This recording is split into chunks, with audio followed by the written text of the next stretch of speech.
네, 금융위원장님 수고하십니다. 경기도 군포시 국회의원 이하경입니다. KB 사태와 관련해서 CEO 리스크 등등에 관해서 오늘 많은 분들이 질의하셨는데 저도 몇 가지 좀 말씀드리겠습니다. 2008년 리먼 사태 후에 국내의 금융경제 관련 연구소는 금융지주회사의 CEO 리스크에 대한 진단과 대책에 대해 여러 차례 보고서가 작성했고 나왔습니다. 또 우리나라의 경우에 2010년 이백순 전 신한은행장이 신상원 전 신한금융지주 사장을 횡령 및 배임 혐의로 고소하면서 시작된 신한 사태를 교훈으로 삼아서 금융당국에서도 은행 지배구조 내부 규범, 금융지주회사 그룹 내부 통제 모범 기준 등을 발표한 바 있습니다. 그랬죠? 예. 또 위원장님께서도 취임사에서 지주사 도입 12년이 넘었지만 많은 문제가 있어 통렬한 고민이 필요한 시점이며 금융회사 지배구조 정상화를 위해 대책을 마련할 것이라고 했고, 또 취임 후에 얼마 지나지 않아서는 금융회사 지배구조 선진화 방안이 발표되었습니다.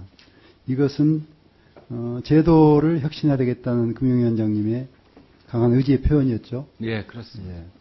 그 내용에 보면 선진화 방안 핵심으로 CEO 승계 프로그램 도입, 투명한 이사회 운영 등등이 내용이었습니다. 맞죠? 예, 그렇습니다. 예.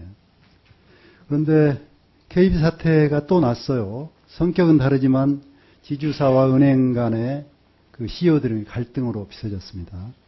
그리고 중징계로 사퇴한 것도 똑같습니다. 그래서 여기서 묻고 싶은 게, 위원장님께서는 강한 의지를 보였음에도 불구하고 이런 사태는 났고, 그래서 그 문제의 원인이 지주회사의 체제의 미비점이 있어서 그런 건지, 아니면 CEO의 임명부터 시작해서 그런 운영 또는 관리 감독의 문제였는지.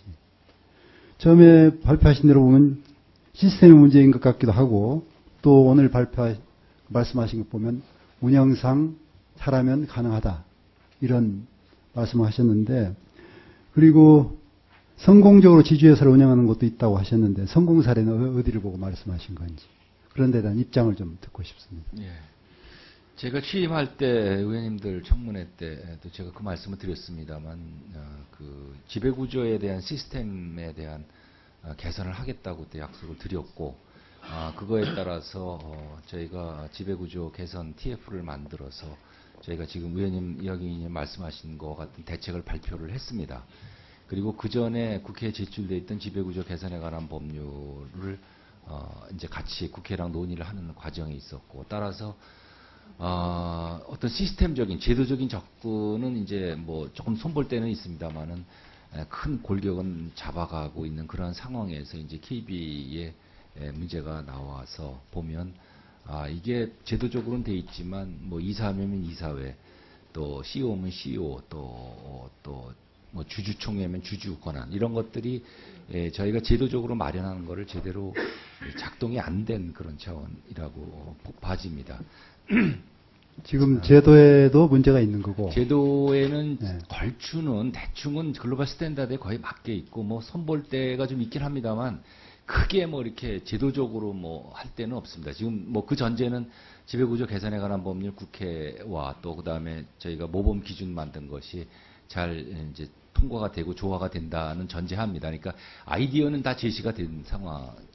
그러면 제도에는 별 문제가 없었는데 관리, 감독, 운영 이런 데 근데 문제가 있으면, 제가 이번에 느낀 거는 이제 정부나 국회에서 할 수 있는 법이나 어떤 규준이나 뭐 이런 것을 할 수 있는 거는 큰 대강을 정하는 것이고, 이 촘촘하게 정하는 거는 이사회나 주총에서 그 내부 승계 프로그램이라든지 지배구조의 그런 문제를 촘촘하게 정리를 해야 되는데, 예를 들어서 어떤 은행의 경우는 그냥 사장 요건에 대해서 회축이가 정한다, 이렇게 돼 있어요. 그러니까 그 지주회사 회장은 네, 회축이다, 알겠습니다. 좀 뭐 이런 식으로 돼 있는 또 것들이 이제 문제라는 마지막에 더 하신 말씀하시고요.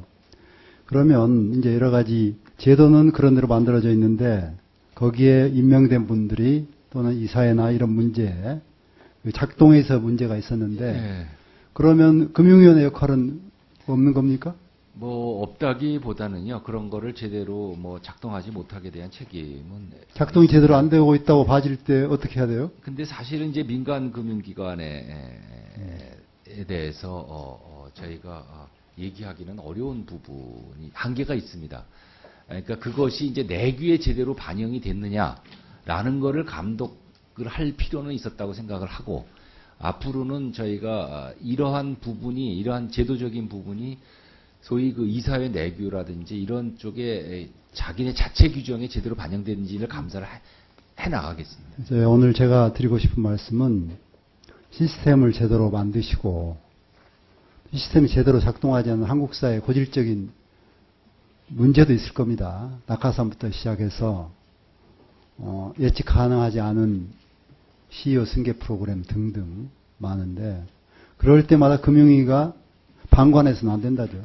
거죠. 이번 KB 사태에서 가장 국민들이 금융에 대한 바라보는 시각이, 또 금융감독원에 대한 시각이 그런 데 대한 불신이 있었던 겁니다. 예. 충분히 개입해서 조정하고 권면하고 해서 미리 방지할 수 있었을 텐데 눈치 본 거 아니냐, 그런 부분이고요. 그래서 정말 독립적으로 금융위가 제 역할을 해야 된다고 봅니다. 동의하십니까?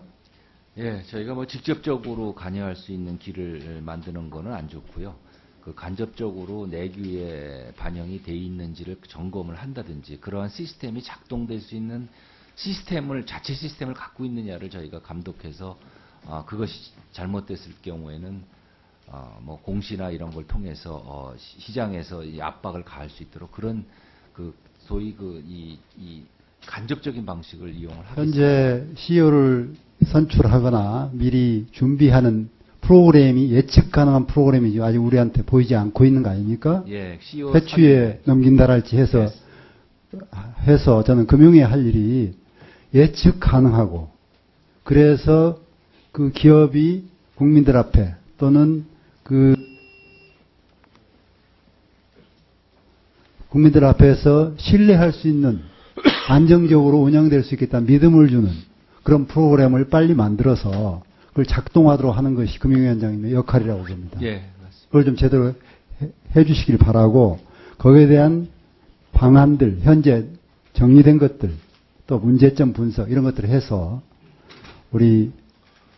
저희 종합국감 전에 의원실로 좀 보내주시기 바랍니다. 뭐 지금 대체로 저희가 생각하고 있는 부분은, 예를 들어서 상설 CEO 후보 추천위원회가 있고, 또 CEO 후보군을 이제 풀을 만들게 하는 방안, 또 CEO 선임 절차와 관련해서 언제 어디서 누가 어떻게 하는 그런 육하원 측에 의해서 세부 절차를 마련하는 방안, 또 CEO가 부재됐을 경우에 직무 대행 순서라든지 이런 것들이 나올 수 있는 방안을, 그런 거를 만들어라라는, 그런 걸 좀 촘촘히,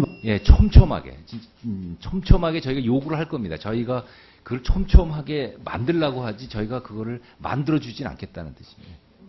예. 알겠습니까?